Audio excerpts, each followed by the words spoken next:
충만케 하소서. 사랑의 주 사랑의 주 내 마음속에 찾아오사 내 모든 죄 사하시고 내 상한 마음 고치소서.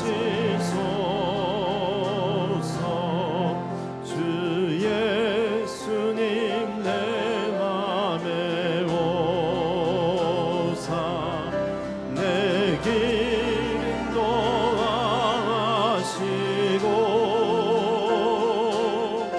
주 성령을 내 맘에 채워 늘 충만케 하소서.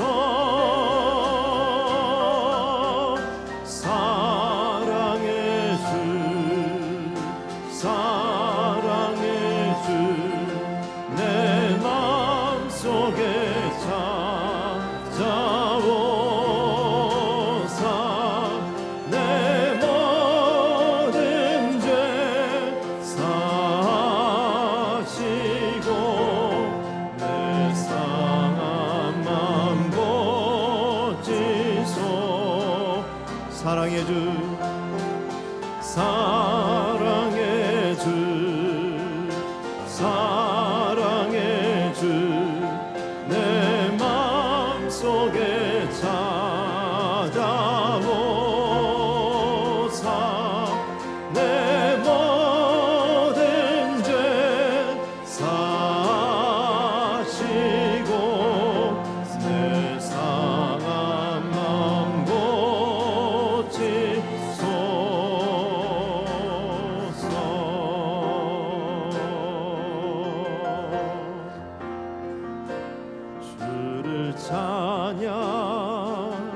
주를 찬양 나의 소망 그 한 가지 헤매던 내 삶을 헤아리는 주님 주 예배하는 삶 나 살기 원하네. 주를 찬양 주를 찬양 주를 찬양 나의 소망 그 한 가지 세상의 권세가 날 무너뜨려도 주 예배하는 삶 나 살기 원하네. 나의 깨어진 맘을 개수하시는 주 내 눈물 주의 잔에 담으소서. 주를 의지함으로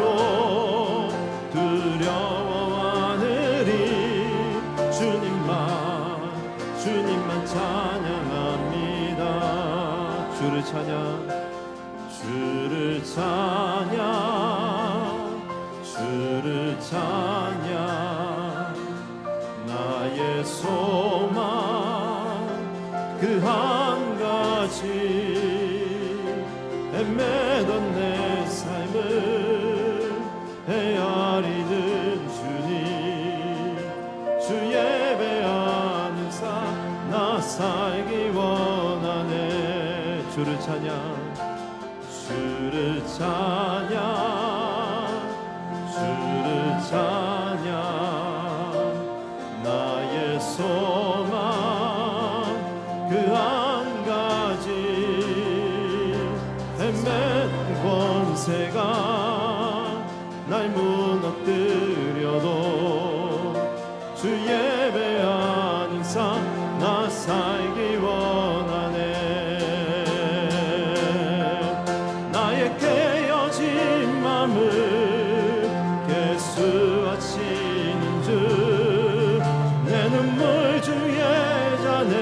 담으소서.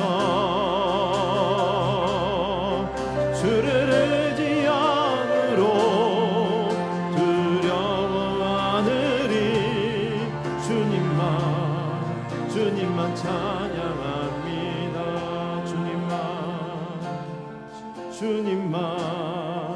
주님만 찬양합니다.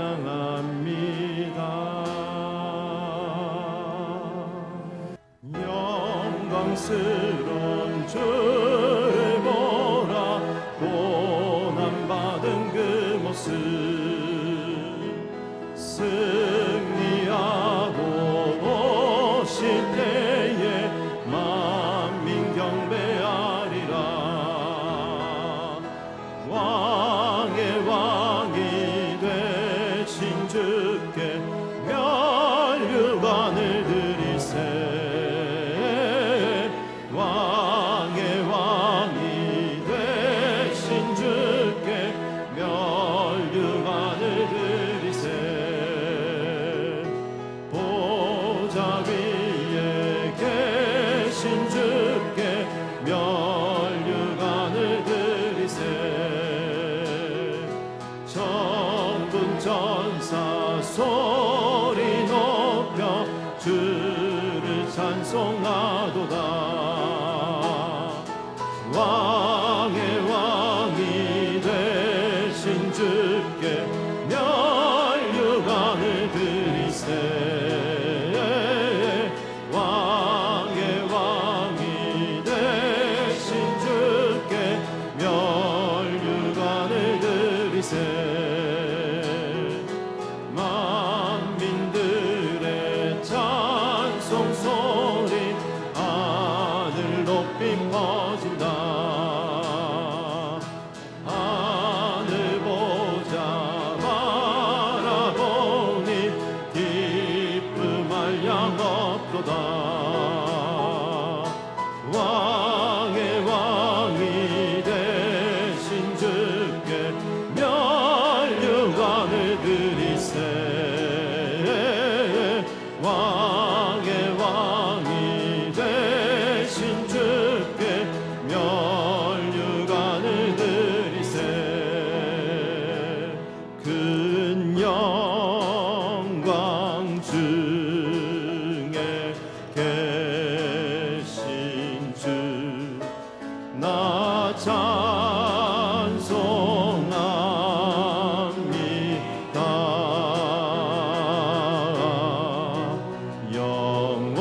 영원히 계신 주 이름 나 찬송합니다.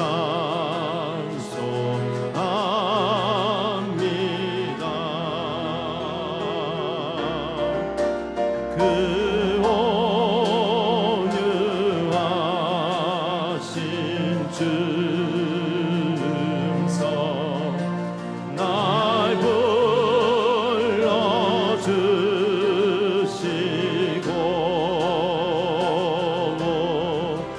그 품에 품어주시니 나 찬송합니다.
하나님 말씀 에베소서 4장 1절에서 6절까지는 말씀을 다 함께 찾겠습니다. 에베소서 4장 1절에서 6절입니다.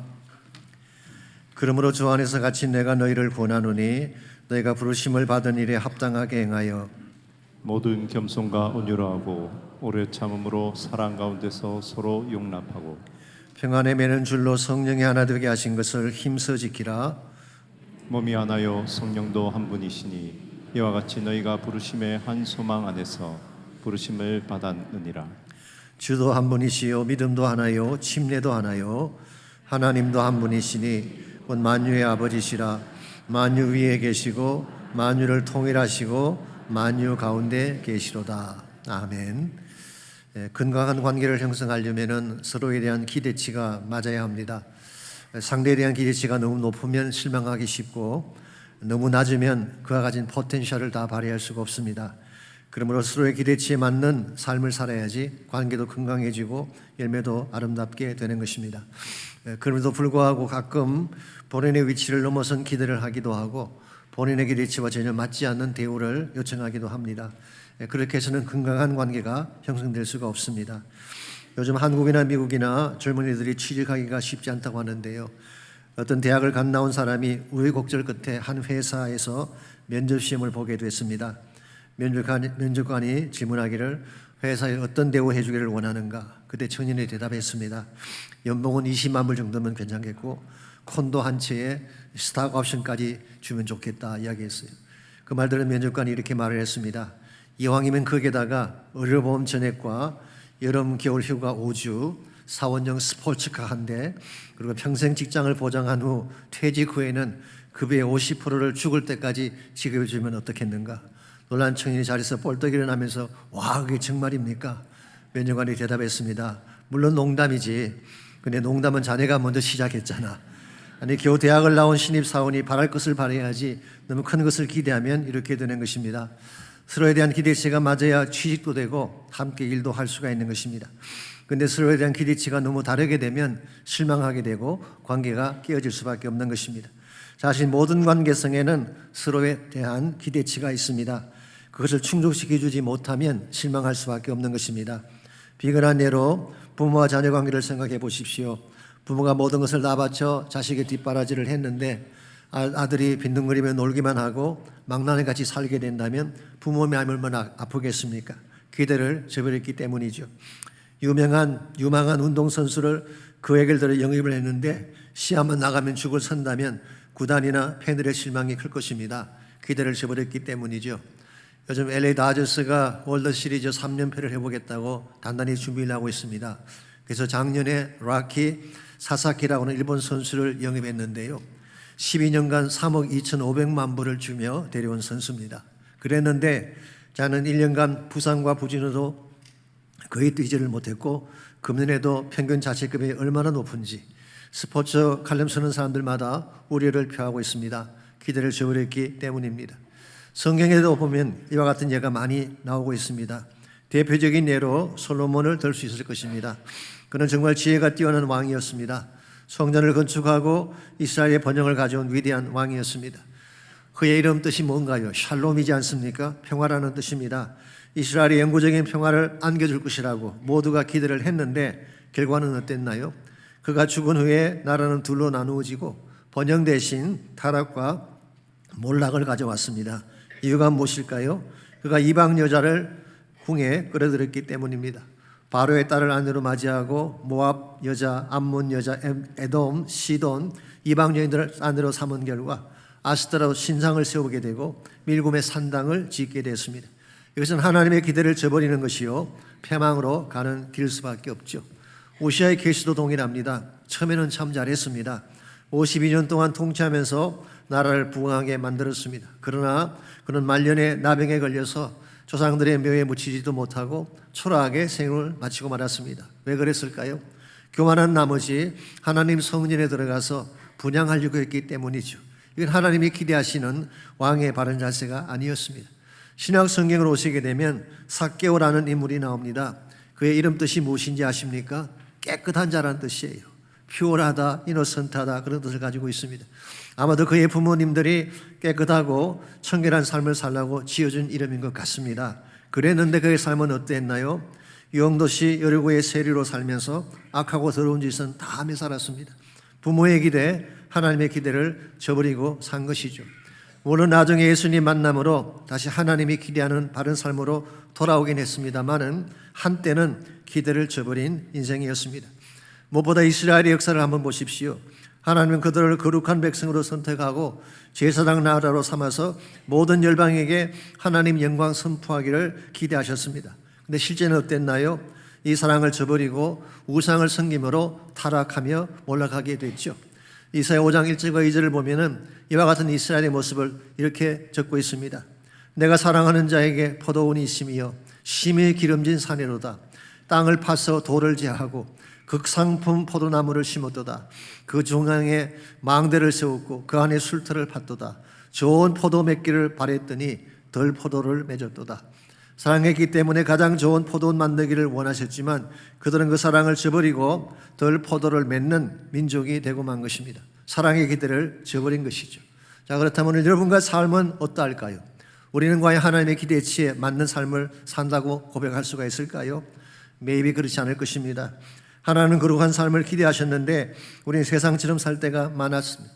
하나님은 진실되고 신실한 삶을 기대하셨는데 우리는 거짓되고 부패한 삶을 살 때가 많았죠. 무엇보다 하나님은 사랑 안에서 하나가 되는 삶을 기대하셨는데 우리는 갈등하기도 하고 분열하며 싸울 때가 많지 않았습니까? 솔직히 우리가 하나님께 기대하는 것은 참 많습니다. 하나님이 사랑해 주시기를 기대하고 힘들 때 도와주실 것을 기대하고 닫힌 문 열어주시기를 기대하죠. 이와 같은 우리의 기대가 맞지 아니하면 하나님께 원망하기도 하고 되어들기도 합니다.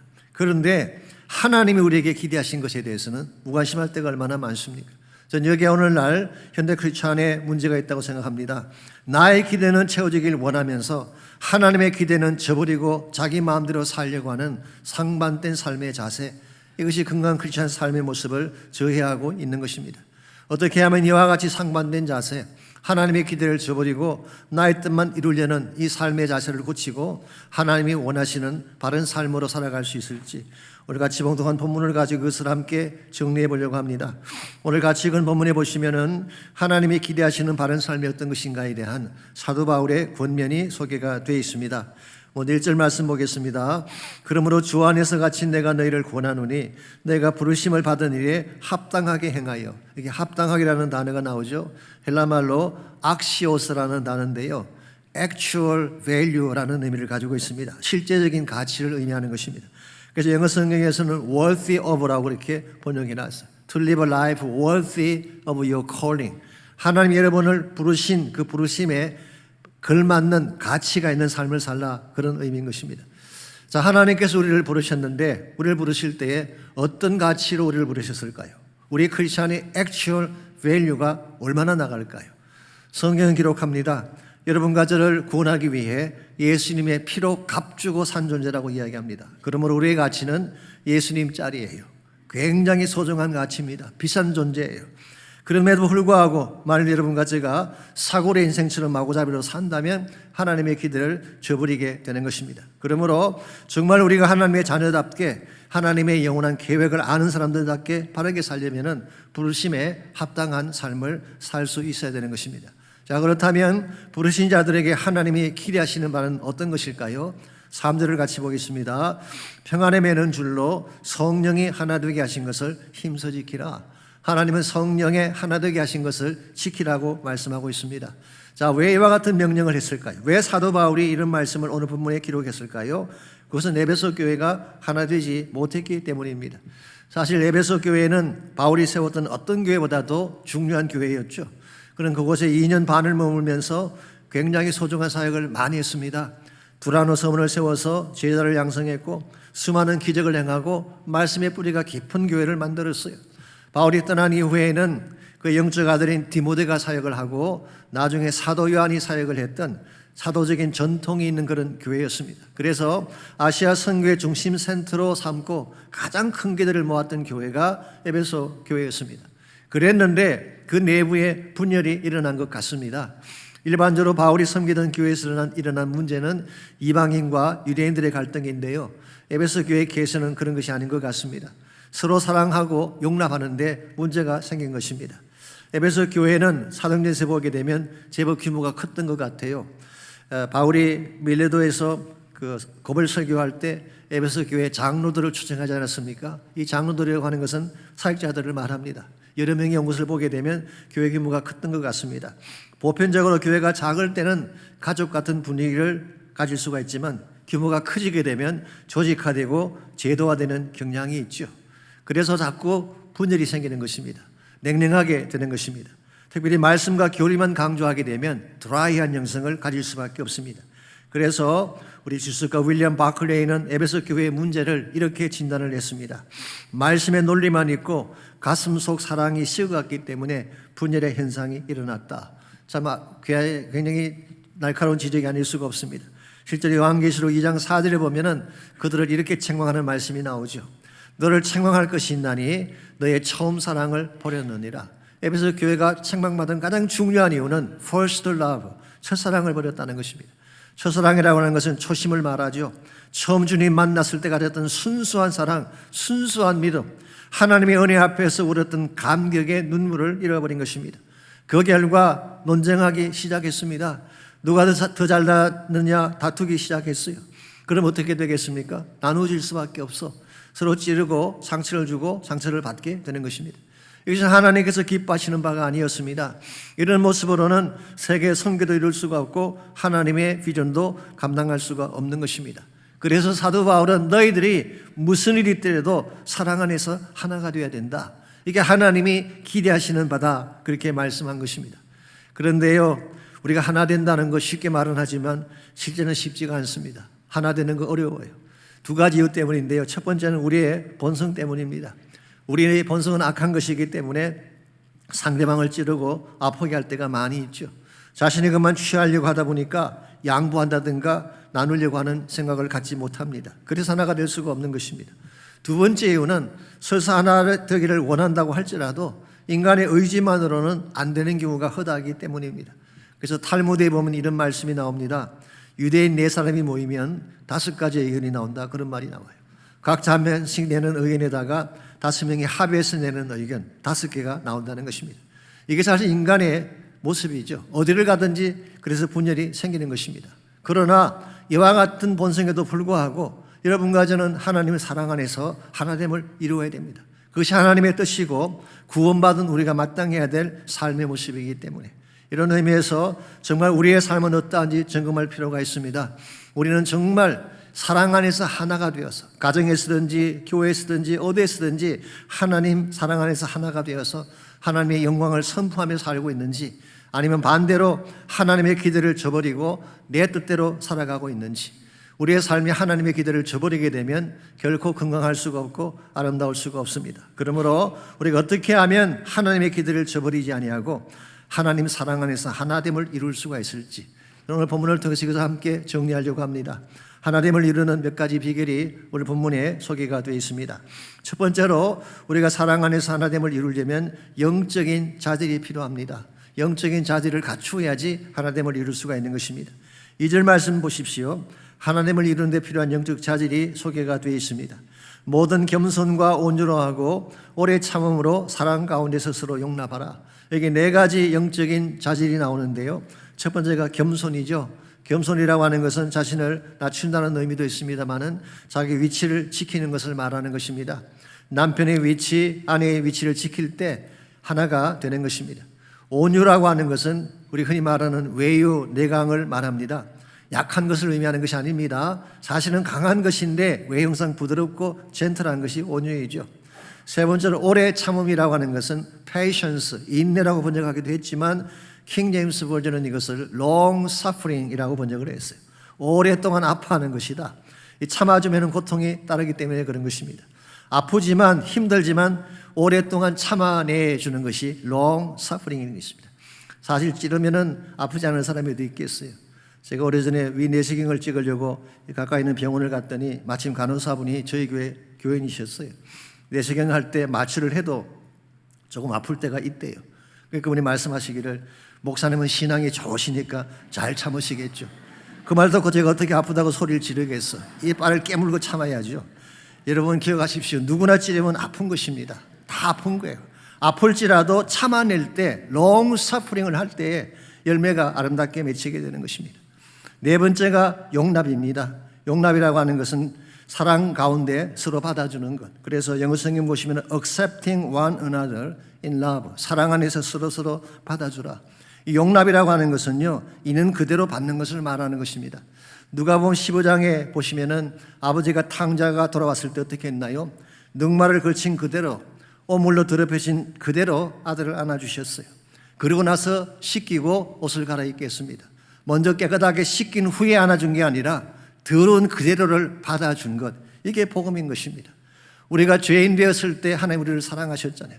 우리 깨끗하기 때문에 구원받은 것이 아니라 더럽지만 누추하지만 하나님 우리를 먼저 받아주셔서 우리 죄를 담당해 주신 것이 복음의 핵심입니다. 우리가 이와 같이 해서 구원받았는데, 하나님의 용납하신 때문에 구원받았는데, 우리는 누가 나에게 잘못을 범할 때에 이 용납을 베풀지 않는다면 잘못된 삶을 사는 것입니다.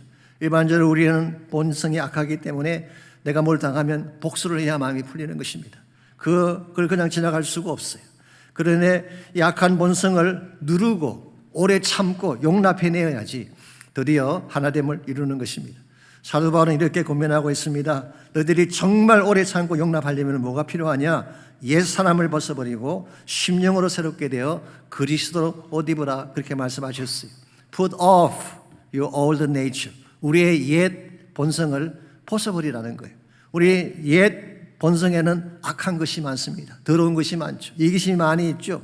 서로 다투고 분쟁하려는 그 마음들이 있죠. 그러므로 put off your old nature and put on your new nature, 새로운 본성을 입으라. 그 새로운 본성이 뭐냐? 그리스도라고 말씀하고 있습니다. 그러므로 내 안에 있는 옛 자아를, 악하고 복수심으로 가득 찬 나의 옛 자아를 십자가에 못 박아버리고 그리스도로 새 마음을 입게 될 때에 진정한 변화가 일어나게 되는 것입니다. 우리의 속심령이 이렇게 하나님의 사랑으로 변화받지 아니하면 어떤 관계도 건강하게 만들어갈 수가 없어요. 제가 아는 한 부부관계가 가장 좋았던 대표적인 인물이 지미 카터 대통령 부부입니다. 이분이 작년 말에 100세를 넘기시고 주님 품에 안 계셨습니다마는 이 지미 카터와 로잘린 여사가 몇 년 동안 같이 사시는지 아세요? 77년 동안 같이 사셨어요. 77년 동안. 정말 긴 세월입니다. 이 분들이 결혼 70주년 맞이했을 때 카트가 로잘린 여사를 향해 했던 유명한 말이 있잖아요. 나는 지금까지 미국 대통령도 해보았고 수많은 업적을 세우고 노벨상을 수상하는 영광도 누려보았지만 이 모든 것들은 로잘린의 남편 된 영광에 비하면 아무것도 아니다. 참 기가 막힌 말 아니겠습니까? 이런 말들은 좀 적어놓고 싶지 않아요? 여러분들 로잘린이 얼마나 잘났으면 그런 말을 할까요? 그런데 사실은 로잘린이 꼭 잘나서가 아닙니다. 로잘린이 됐든 메리가 되었든 그레이스가 되었든 상관없어요. 사랑하면 누구나 아름다운 존재로 보이는 것입니다. 이게 사랑의 능력이에요. 그래서 이 말을 들은 한 기자가 질문했습니다. 두 분이 그렇게 오랜 세월 동안 함께 살았는데 비결이 뭡니까? 물었더니 카터가 이렇게 대답했어요. 우리 결혼 생활의 비결은 사랑이 30%, 용서가 70%였습니다. 듣고 있던 로잘린 여사가 아닙니다. 사랑은 10%밖에 안 되고 나머지 90%는 용서였습니다. 그리고 한마디를 덧붙였어요. 용서라고 하는 것은 자신의 십자가에 못 박을 때만 가능한 것입니다. 여러분, 사랑과 용서는 사실 동전의 양면처럼 분리할 수 없는 것입니다. 그럼에도 불구하고 굳이 구별하자면 이런 것입니다. 사랑은 상대가 마음에 들 때 좋아할 수 있는 것이죠. 좋은 사람 만나면 사랑에 빠지기도 하잖아요. 근데 용서라고 하는 것은 실수를 전제로 하는 것입니다. 잘못과 허물이 있을지라도 그것을 용납할 때 주어지는 것이 용서인 것입니다. 하나님 여러분과 저를 사랑하신 방법이 이와 같았어요. 하나님은 정말 우리를 사랑하셨습니다. 그러나 우리 죄를 용서하기 위해서는 대가 지불이 필요했죠. 이게 바로 십자가 사건이었습니다.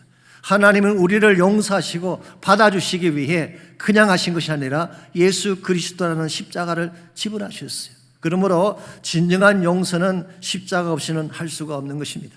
우리 마음속에 나를 용서하신 십자가 사랑이 분명할 때에 어떤 원수든지 용납할 수 있게 되고 사랑할 수 있게 되는 것입니다. 이런 면에서 우리가 하나 되는 삶을 살기를 원한다면 내 마음속에 먼저 예수 그리스도의 새 옷을 입고 용납하며 용서하며 사랑 속에 사는 이 자세가 있을 때에 우리는 하나됨을 이룰 수가 있는 것입니다. 두 번째로 사랑 안에 하나가 되려면 성령의 은혜가 필요합니다. 제가 처음 시작할 때 말씀을 드린 것처럼 하나 되고 싶은 마음이 있어도 우리 의지만으로는 안 된다 말씀드렸잖아요. 자, 그렇다면 그때 필요한 게 뭘까요? 그때 필요한 것이 성령의 은혜입니다. 그래서 3절을 다시 보겠습니다. 평안에 매는 줄로 성령이 하나 되게 하신 것을 힘써 지키라. 여기 보시면은 성령의 은혜를 누리는 데 필요한 두 가지 측면이 소개가 되어 있습니다. 첫 번째는 성령께서 하시는 일이죠. 그것은 평안의 줄로 우리를 하나 되게 묶는 것입니다. 평안에 매는 줄이라고 하는 것은 bond of peace, 평화의 반드다, 그런 의미입니다. 이것은 세상 사람들의 반드하고는 다른 것입니다. 일반적으로 세상에서는 학연이나 지연이나 정치적 반드나 경제적 반드로 묶여져 있죠. 그런데 이와 같은 반드는 오래가지 못합니다.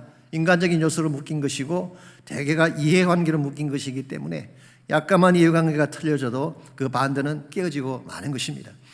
비근한 예로 정치판을 보십시오. 어제의 원수가 친구가 되기도 하고 오늘의 친구가 또 원수가 되잖아요. 그들의 반드는 굉장히 약한 것입니다. 그러나 성령의 반드는 다릅니다.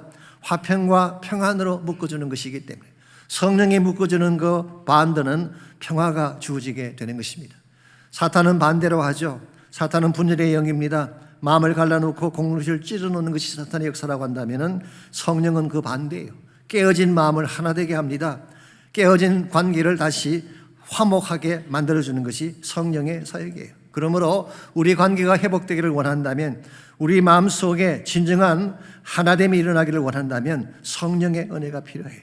이 성령의 은혜가 먼저 있을 때에 모든 문제가 회복이 되는 것입니다. 두 번째 측면은 우리가 해야 될 우리의 파트입니다. 성령께서 물론 일하시죠. 그러나 인간인 우리 편에서 해야 될 우리의 파트가 있다는 것입니다. 그래서 오늘 말씀을 다시 보시면은 성령께서 만드신 하나됨을 힘써 지키라. Make every effort to keep the unity of the Spirit. 하나 되게 하시는 것은 성령께서 하시는 것이지만 우리가 해야 될 파트는 뭐냐? Make every effort. 우리 모든 힘을 다하여서 하나됨을 지키라는 것입니다. 이것은 우리 편에서 해야 될 우리의 그 책임을 강조하는 말씀인 것입니다. 흔히 오해하는 것 중에 하나가 성령께서 일하시니까 우리는 가만히 있어도 되는 줄 알지만 그렇지 않습니다. 성령이 정말 역사하려면은 성령의 역사하심 앞에 우리가 해야 될 반응이 있어야 돼요. 이게 순종입니다. 성령의 역사하심에 순종을 할 때, 성령을 근심하게 만들지 말고 그분이 기뻐하시는 방법대로 순종할 때에 성령의 역사가 일어나게 되고 성령의 파워가 우리 삶 속에 주어지게 되는 것입니다. 사실 우리 인간은 다 약하고 무능합니다. 그래서 쉽게 잘 무너지고 쉽게 깨어지는 것입니다. 그러나 아무리 연약한 존재일지라도 성령의 역사 앞에 순종하게 되면 엄청난 역사가 일어날 수가 있어요. 내가 도저히 끊을 수 없는 결박을 끊게 되는 것입니다. 나의 힘으로 몰아낼 수 없는 두려움과 상처를 몰아내게 하는 것입니다. 그러므로 성령의 은혜가 우리 마음 가운데, 우리 삶 속에 반드시 존재해야 돼요. 그러므로 개인이건 교회이건 성령의 역사가 없이는 절대로 평화를 이룰 수가 없습니다. 성령이 없는 곳에는 분열이 일어나게 되어 있고 악한 영이 역사하게 되어 있는 것입니다. 그러나 성령께서 함께 하시면은 비록 우리가 깨어지고 약해졌을지라도 다시 일어설 수가 있는 것입니다. 이런 측면에서 저는 성령 없이 혼자 힘으로 사는 것은 대단히 무모하고 위험하다, 그렇게 말씀드리고 싶어요. 아무리 견고한 자라고 할때라도 혼자 살게 되면 무너질 수밖에 없는 것입니다. 아시겠지만 우리 삶을 깨뜨리는 악한 영의 역사가 생각보다 강하고 리얼합니다. 악한 영 역사는 추상적인 게 아니에요. 실제적입니다. 실제로 우리 삶 속에 찾아와서 우리 가정을 깨기도 하고 우리 삶을 깨기도 하는 것입니다. 미국 사회를 가만히 보면요, 겉으로는 참 부유하고 잘 사는 것처럼 보이지만 내면을 들여다보게 되면 문제들이 참 많습니다.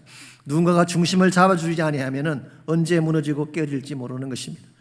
혹시 아실지 모르지만 지난 주간에도 그 버지니아에 있는 한 가정에 머더 수사이드라 그러죠. 상대방을 죽이고 자신은 자살하는 그런 끔찍한 사건이 일어났습니다. 저스틴 페어팩스라고 하는 정치가에 대한 이야기입니다. 이 사람은 듀크 대학을 나오고 콜롬비아 법대를 졸업하고 2017년도에 38세의 나이로 버지니아 주의 부지사로 당선된 그런 인물이에요. 버지니아 전체에서 역사상 두 번째로 당선된 흑인 정치가라고 합니다. 뉴욕타임즈나 포브지 같은 데서 political rising star라고 극찬했던 그런 인물이었어요.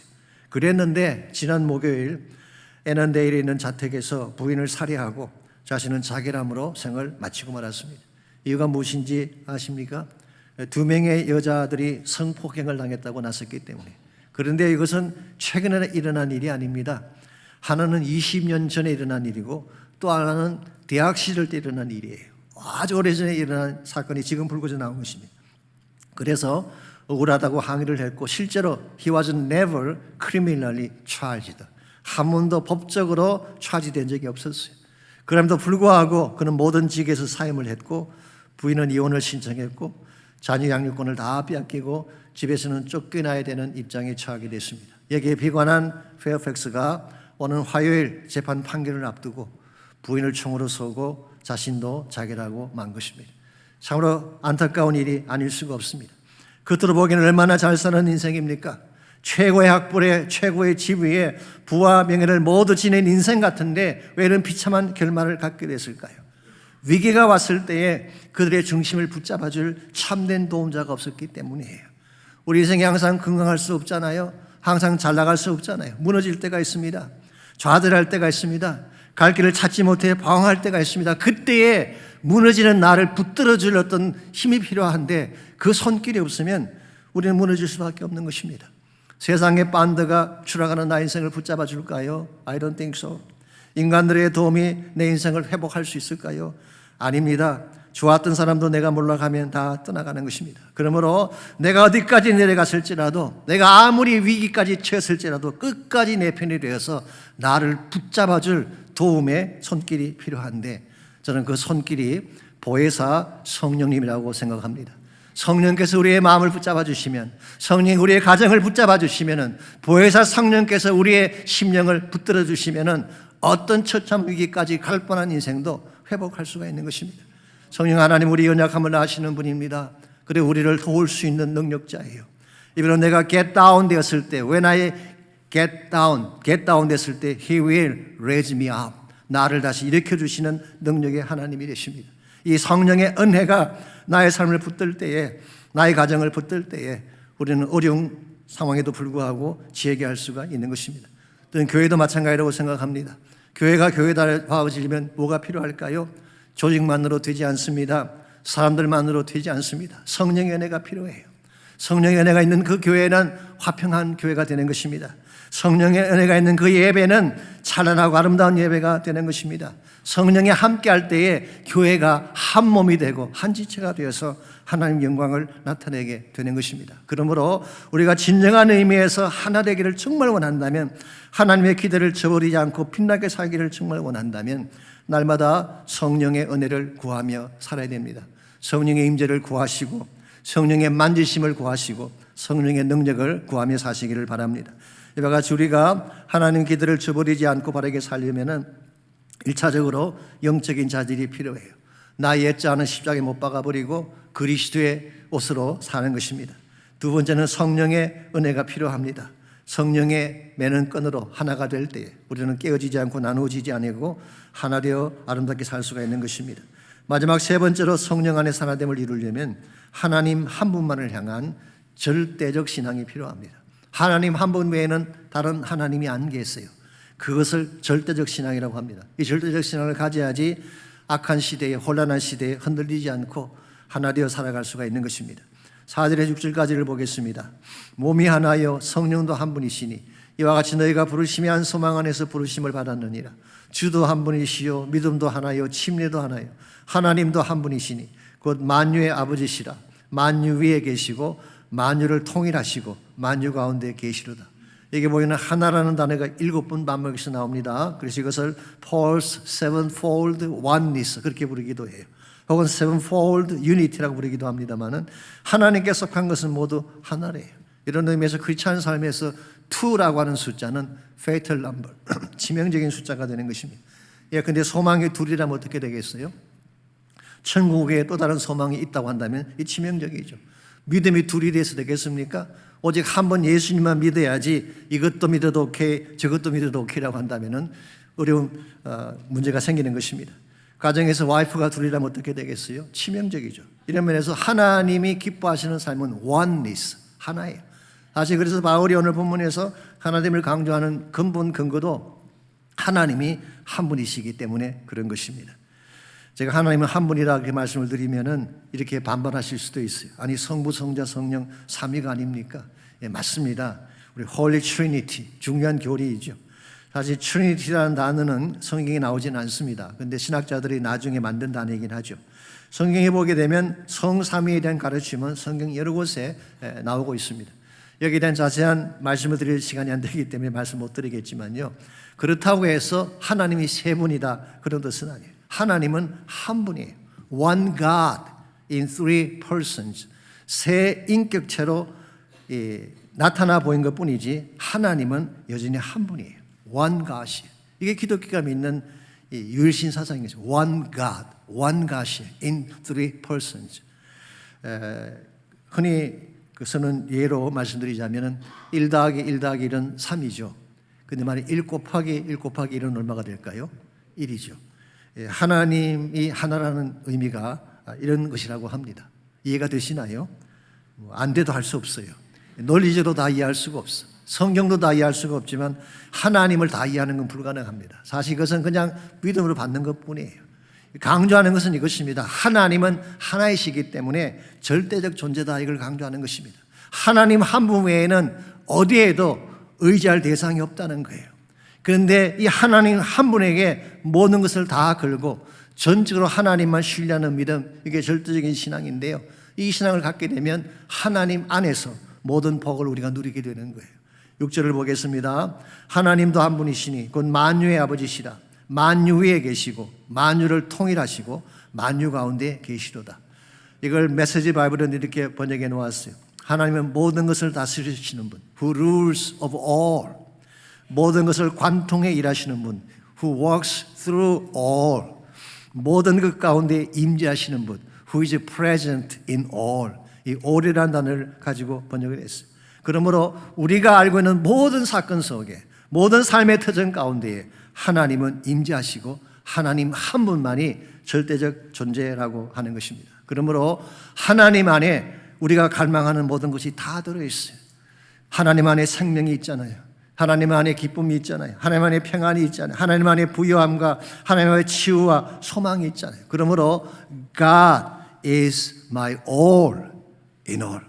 하나님은 내가 가진 모든 것에 모든 것이 되신 하나님. 이것을 제목으로 쓴 유명한 찬양이 있습니다. 데니스 주닝겐이라는 분이 쓴 찬양인데요. 제가 저희 교회에서도 소개해드렸고 이름도 잘 아시는 찬양이에요. 이 데니스 주닝겐이라는 사람은 오클라호마에서 태어나서 OBU 오클라호마 베프티스트 유니버시티를 졸업한 사람입니다. 그런데 어릴 때부터 큰 상처가 있어요. 아버지에게 학대를 받고 리젝트를 당했습니다. 그래서 혼자서 굉장히 소심하게 성장하는 과정에 사탄의 꾀임에 넘어가서 동성애자가 되고 말았어요. 그런데 이걸 숨겼습니다. 오랜 시간 동안. 왜냐하면 주변의 모든 사람들이 교회를 다니는 사람이었기 때문에 혼자서만 아파하고 힘들어한 것입니다. 우리는 잘 모릅니다만은 동성애자들만이 느끼는 고통은 이루 말로 다 할 수가 없다고 하죠.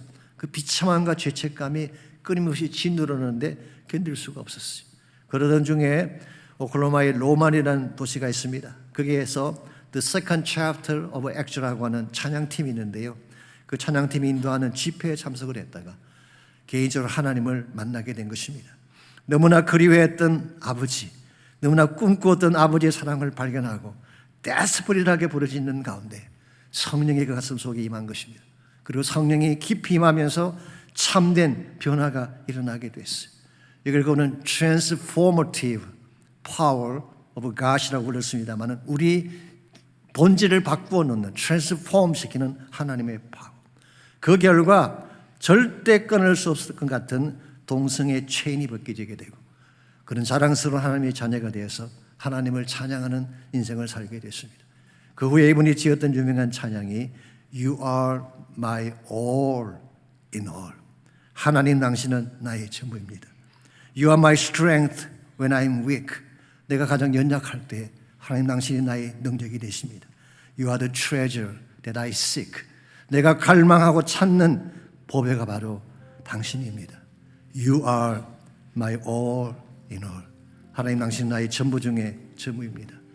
우리가 어떤 일을 당할지라도 하나님이 내 인생의 전부가 되는 순간 우리는 모든 문제로부터 자유할 수가 있습니다.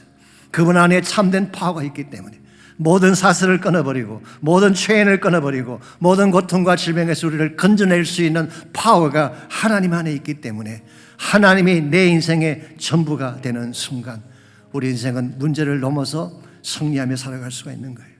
우리 가운데 완벽한 사람 아무도 없습니다.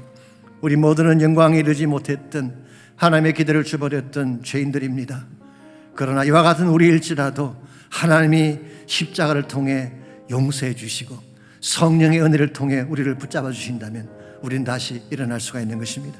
그러므로 혹시 여러분 가운데에 깨어짐의 아픔 때문에 고통을 당한 자가 있다면, 마음의 상처나 산뿌리 때문에 힘겨워하는 분이 혹시 계신다면 이 시간 예수 그리스도 앞으로 나오시기 바랍니다. 하나님께서는 우리의 만남을 계획해 놓으셨네. 우리 하나 되어 어디는 가리라. 주 위에서라면 무엇이든 하리라. 당신과 함께 우리 다 일어나서 함께 찬양하겠습니다. 우리는 하나 되어 함께 건네 하늘 아버지 사랑 안에서 우리는 기다리며 기도하는 우리의 삶에 사랑 넘치도록 우리 모임은 주님만 따르리. 환난이 올지라도 주 함께 하시리.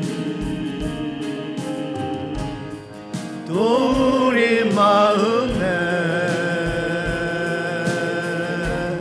시험이 닥칠 때 어둠은 지나가고 새 아침 주시니 우리는 하나 되어 우리는 하나 되어 함께 건네 하늘 아버지 사랑 안에서 우리는 기다리며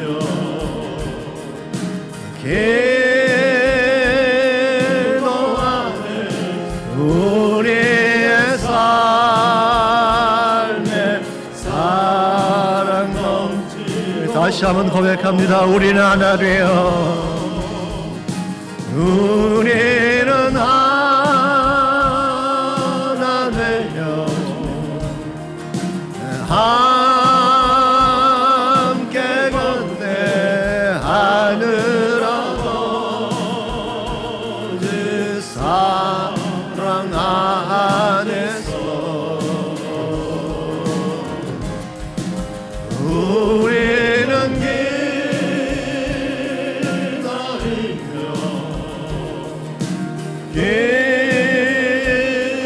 기도하는 우리의 삶